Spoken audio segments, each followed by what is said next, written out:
ಸಚಿವ ಸಂಪುಟದ ವಿಸ್ತರಣೆ ಸಂದರ್ಭದಲ್ಲಿ ನಮ್ಮ ನಾಯಕರಾದಂಥ ಸನ್ಮಾನ್ಯ ಶ್ರೀ ಅರವಿಂದ್ ತಿಮ್ಮಾಪುರ ಸಾಹೇಬರನ್ನ ಕೈ ಬಿಟ್ಟಿರುವುದು ನನ್ನೆಲ್ಲ ಅಭಿಮಾನಿಗಳಿಗೆ ತುಂಬ ನೋವನ್ನು ತಂದಿರುವಂಥ ವಿಷಯ. ಅವರು ಕೇವಲ ಹುದ್ದೂರು ತಾಲೂಕಿಗೆ ನಾಯಕರಾಗಿರಲಿಲ್ಲ, ಇಡೀ ಕರ್ನಾಟಕದಾದ್ಯಂತ ಸಮುದಾಯದ ಸಂಘಟನೆಯಲ್ಲಿ ಬಹಳಷ್ಟು ಮಹತ್ತರ ಪಾತ್ರವನ್ನು ವಹಿಸಿದ್ರು. 2023 ಚುನಾವಣೆಯಲ್ಲಿ ಕಾಂಗ್ರೆಸ್ ಪಕ್ಷಕ್ಕೆ ಬಹುಮತ ಬರಬೇಕಾದ್ರೆ ಅದರಲ್ಲಿ ತಿಮ್ಮಾಪುರ ಸಾಹೇಬರ ಕೊಡುಗೆ ಭಾಳಷ್ಟಿದೆ ಅಂತ ಹೇಳ್ಬೋದು. ಅದರಲ್ಲಿ ನಾವೆಲ್ಲ ಕಾರ್ಯಕರ್ತರು ಅಭಿಮಾನಿಗಳು ಭಾಳಷ್ಟು ನಿರಾಶೆಗೊಂಡಿದ್ದೇವೆ. ಈ ಮೂಲಕ ಕಾಂಗ್ರೆಸ್ ಪಕ್ಷದ ಹೈಕಮಾಂಡ್ ಸನ್ಮಾನ್ಯ ಶ್ರೀ ರಾಹುಲ್ ಗಾಂಧಿ ಅವರಾಗಿರ್ಬೋದು, ಖರ್ಗೆ ಸಾಹೇಬರಾಗಿರ್ಬೋದು, ಸೋನಿಯಾ ಗಾಂಧೀಜಿಯವರಾಗಿರ್ಬೋದು, ಅವರೆಲ್ಲರಿಗೂ ನಾವು ಮನವಿ ಮಾಡ್ತೀವಿ.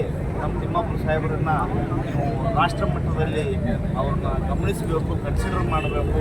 ಅವರಿಗೆ ರಾಷ್ಟ್ರ ಮಟ್ಟದಲ್ಲಿ ಯೋಗ್ಯವಾದಂಥ ಸ್ಥಾನಮಾನವನ್ನು ಕೊಡೋದರ ಮುಖಾಂತರ ಕರ್ನಾಟಕ ರಾಜ್ಯದಲ್ಲಿ ಏನು ದಲಿತ ಸಮುದಾಯ ಇದೆ ಅದಕ್ಕೆ ಹಾಗೂ ನಮ್ಮ ಬಾಗಲಕೋಟೆ ಜಿಲ್ಲೆಯ ಎಲ್ಲ ತಿಮ್ಮಾಪುರ ಸಾಹೇಬರ ಅಭಿಮಾನಿಗಳಿಗೆ ನಮ್ಮದೇನೋ ಒಂದು ಒಕ್ಕಲಿನ ಕೂಗೈತಿ, ಅದನ್ನು ನಿವಾರಿಸುವ ಸಲುವಾಗಿ ಹೈಕಮಾಂಡ್ ಮಟ್ಟದಲ್ಲಿ ರಾಷ್ಟ್ರ ಮಟ್ಟದಲ್ಲಿ ತಿಮ್ಮಾಪುರ ಸಾಹೇಬರನ್ನು ಗುರುತಿಸುವಂಥ ಕೆಲಸ, ಗೌರವಿಸುವಂಥ ಕೆಲಸ, ಅವರಿಗೆ ಯೋಗ್ಯವಾದ ಸ್ಥಾನಮಾನವನ್ನು ಕೊಡುವಂಥ ಕೆಲಸ ಕೂಡಲೇ ಆಗಬೇಕು ಅನ್ನುವಂಥ ಒಕ್ಕಲಿನ ಆಗ್ರಹವನ್ನು ಈ ಸಂದರ್ಭದಲ್ಲಿ ನಾನು ಮಾಡಲಿಕ್ಕೆ ಇಚ್ಛೆಪಡ್ತೇನೆ.